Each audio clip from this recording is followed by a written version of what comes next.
And you're going to need some crayons and a pencil. If maybe you don't have crayons, I don't have a pencil. I can't seem to find one anywhere. A piece of paper, and you want thin paper like copy paper. You don't want construction paper, that won't work. You can even use a coffee filter actually, if you have some of those, if you have extra ones of those. And this is something I was working on earlier. This is how I did implied texture from the real items, the real texture. And I used crayons. These are called rubbings. A lot of you have done these. Probably everybody's done these before. But I'm going to show you a couple of new ways that you haven't used it before to make a card or another special drawing at the end of this. So I am going to actually move the camera so that you can see more directly the directions of what I'm doing.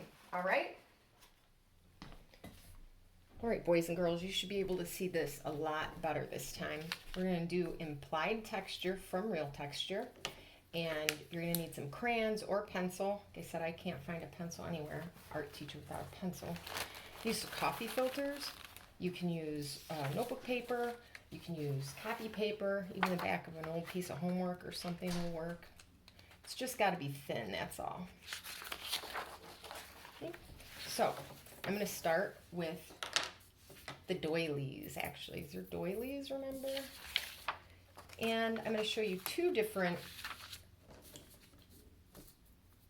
ways to do this. First, I'm going to show you my big mistake way.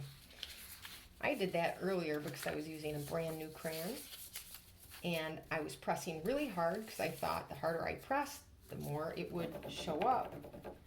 And it did a little bit, but it wasn't that great. It was kind of chunky and I don't know. This one was the leaf and it definitely didn't come out very good. That's when I realized I need to break and open up some of my crayons, and that's what I did to use them on their sides, which a lot of you have done before as well.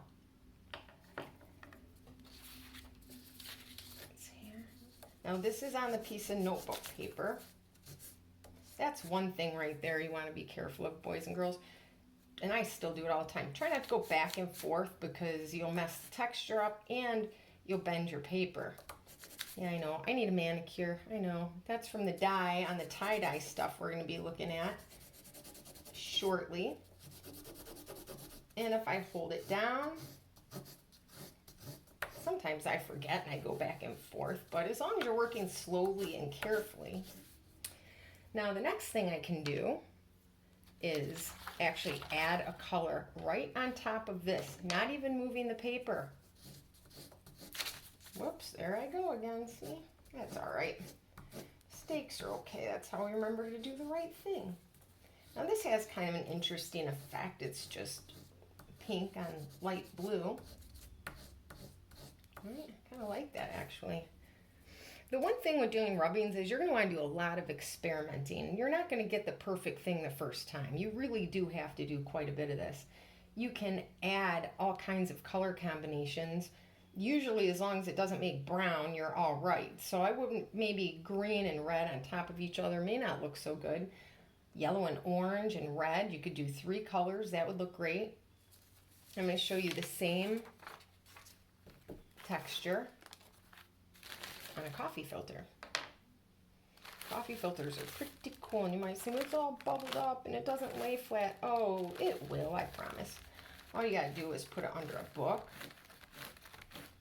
or you could put your book bag on top of it, or spray it with a tiny bit of water. This is what we do for the tie-dye portion of this.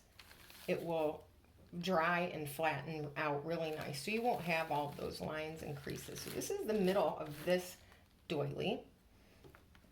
Put a second color on top. Oh, this looks a little different. I think I did the pink on top of the blue over here. So even having just 2 colors, boys and girls, that is 2 different effects. It may be a little hard for you to see. That was pink on top of the blue, and that is blue on top of the pink. I actually think I like it that way best. So if we move this around, because there's actually a lot of different areas of texture on here. and we can experiment to see what else we might get. Now you can use all kinds of things. You don't need doilies, boys and girls. Anything that has a texture. Like I even have a scrapbook paper here. You may not be able to see it, but you can definitely feel it. So you may have paper, sandpaper. Oh, look at that. It's cool. Actually, I had no idea what that would look like. I kind of like it. Look. It's kind of like circles and dots.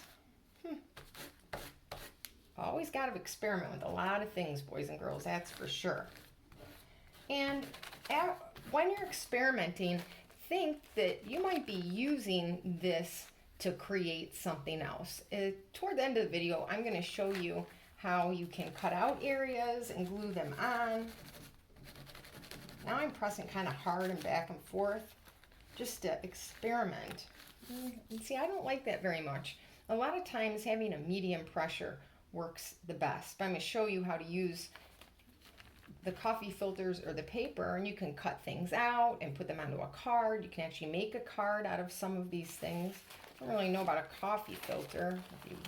I guess you could, because you could fold it in half like this, fold it in half like this. You make a little card out of it, just like that, right? Then somebody special can open it up and see the whole design. If you're going to write a message on it, I would probably use a Sharpie or I don't know, maybe a Sharpie might not work too well either. A pencil or a colored pencil, that would probably be the best thing to do. So I just thought about doing that as a card. Sometimes when you're making art, boys and girls, that's what it's like being creative. You get ideas that you never even thought about 5 minutes ago. And if we share those ideas with each other, that's pretty awesome, because that's how real creativity starts to grow. You know, people don't make art all alone. Even if, let's say, the Pixar filmmakers or story writers, they are definitely not working alone. And they share their ideas. So now I'm just using a different texture. So I'm combining two different textures. Now you may have some cool leaves or flowers or something like that, boys and girls. I don't know. You're going to find all kinds of things at your house. I'm sure of it. Or outside. Oops, I ripped that. No big deal, because we're going to be cutting this out anyway later. Now here was the piece of paper I showed you originally when we started. The leaves. This is just copy paper. And check this out. I actually did texture on both sides. I know supplies are limited for a lot of people right now, so both sides to see what you like. You know, I really did like that doily. This one with the flowers, I think it looks pretty cool.